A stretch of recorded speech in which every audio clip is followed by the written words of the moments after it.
why Jack Nicholson's head's so huge, because like when Easy Rider first came out, he wasn't that famous. So this is actually from a couple years later. My name is Steven Getz, and I collect movie posters. I've been really obsessed with Italian and French posters. A lot of times a movie poster, it's like a trailer. Like you see it, then you see the movie and you're like, oh, the poster was cooler. And for these posters, a lot of them are like these crappy Italian movies that you almost want to like rinse your eyes out after seeing, but the poster is so amazing. You almost want to like the movie more because the poster is so cool. Movie posters are a perfect synthesis of advertising and art, or at least in their purest form they should be. A really good movie poster can encapsulate a film experience in one image. If the artist has done his job, then you want to buy that poster and hang it on your wall as a constant reminder of how awesome that movie was. It's funny to think about movie posters of the past, pre-1930s. In the beginning, movie posters were not original. It was literally block text of the producer's name, the movie title, and the director. The real artistry you see in the early days was these lobby cards that they'd hand out as sort of little tokens after the movie was finished.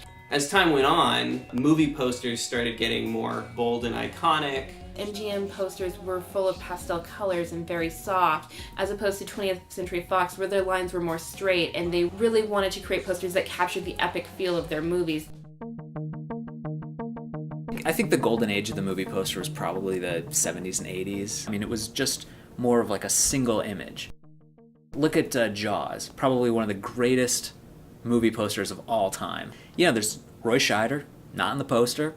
Richard Dreyfuss is not in the poster. It's just this brilliantly iconic image. Some of my favorite movie poster illustrators of the past include Saul Bass, Reynold Brown, Bob Peak. Drew Struzan is a total legend in the realm of movie poster illustration. He has like a direct link to my nostalgia button in my brain. I mean, it's just seeing one of his posters is so perfect. You know, it's such an experience just looking all around the poster. Internationally, movie posters have always thrived. There's a lot of cool posters that no one really knows about. In Ghana, movies would be shown at essentially what were pop-up theaters. Exhibitors would either paint it themselves or find local artists, and then they would have to come up with the poster by painting it with acrylics on sacks of flour. They have this great sensation of just someone who really loves these movies and wants to show them to you.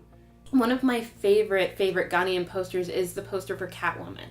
In the top, there's this floating cat monster with a tongue, and at no point in this movie does that make any sense. This appealed to the audience, and it got them in the theaters, and maybe they were upset that there was no cat demon, but at the end of the day, it got them to see this movie. The movie posters of today are, to put it generously, total crap.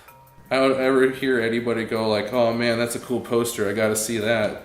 It's just someone's face. There's lots of reasons why movie posters have become more generic and watered down. The approval of a movie poster has to go through the actors, the director, the producer, the studio. It's also that marketing budgets go way beyond just a one sheet now. It's not that the graphic designers aren't putting a ton of energy and love into these posters and trying to do innovative things. It's just there's so many compromises you have to make to get it to the shelf and make sure that your movie makes money. The current state of movie posters is a little bit depressing, although it's not as bad, I think, as everyone kind of seems to make it out to be. I don't want to be the kind of person that just like comes down on like makes a generalization that all movie posters now are terrible and movie posters are better the way I remember them. That's not true. I mean, you know, there's great movie posters too. I thought Inglourious Basterds had an amazing campaign. If you look at the poster for the indie film Hell Baby, that poster is straight up a tribute to the Polish styles of posters that was happening in the 70s and 80s. I feel like with all the Mondo posters and all these alternative posters, it's helping to like make them better. Mondo does a great job of not just paying tribute to retro movies and movies of the past, but they're also doing releases and runs for current films. They did it for Iron Man 3, they did it for Thor, they did it for the Avengers, they did it for Lego Movie.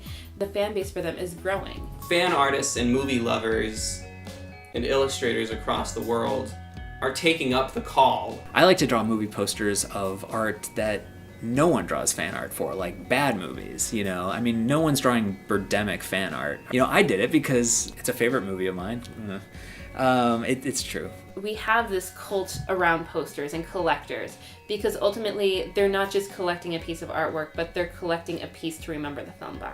That's the thing about movies, is that there's a lot of bad ones, but there's always something inside that bad movie, like a shot or a character or a joke that you can take away from it. And that's kind of what these posters are. It's like the coolest thing to ever happen in that movie, they put it on the poster. That's what they always do.